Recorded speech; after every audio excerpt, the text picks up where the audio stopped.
Praise the Lord. இன்றைய தியானம் பிரசங்கி 3ஆம் அதிகாரம் 13 முதல் 18 வரை. அன்றியும் மனுஷர் யாவரும் புசித்து குடித்து தங்கள் சகல பிரயாசத்தின் பலனையும் அனுபவிப்பது தேவனுடைய அனுக்கிரகம். தேவன் செய்வது எதுவோ அது என்றைக்கும் நிலைக்கும் என்று அறிவேன். அதனோடே ஒன்றும் கூட்டவும் கூடாது, அதிலிருந்து ஒன்றும் குறைக்கவும் கூடாது. மனுஷர் தமது சமூகத்தில் பயந்திருக்கும்படி தேவன் இப்படி செய்து வருகிறார்.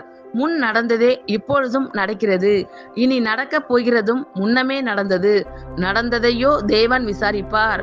பின்னும் சூரியனுக்கு கீழே நான் நியாயஸ்தலத்தை கண்டேன், அங்கே அநியாயம் இருந்தது. நீதி ஸ்தலத்தையும் கண்டேன், அங்கே அநீதி இருந்தது.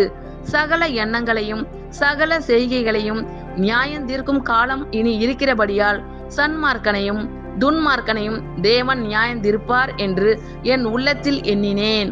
மனுபுத்திரர் தாங்கள் மிருகங்களைப் போல் இருக்கிறார்கள் என்பதை அவர்கள் காணும்படிக்கு தேவன் அவர்களை சோதிக்கிறார் என்று நான் மனுஷருடைய நிலைமையை குறித்து என் உள்ளத்தில் எண்ணினேன். ஆமென். கர்த்தர் உங்கள் அனைவரையும் ஆசீர்வதிப்பாராக. God bless you all.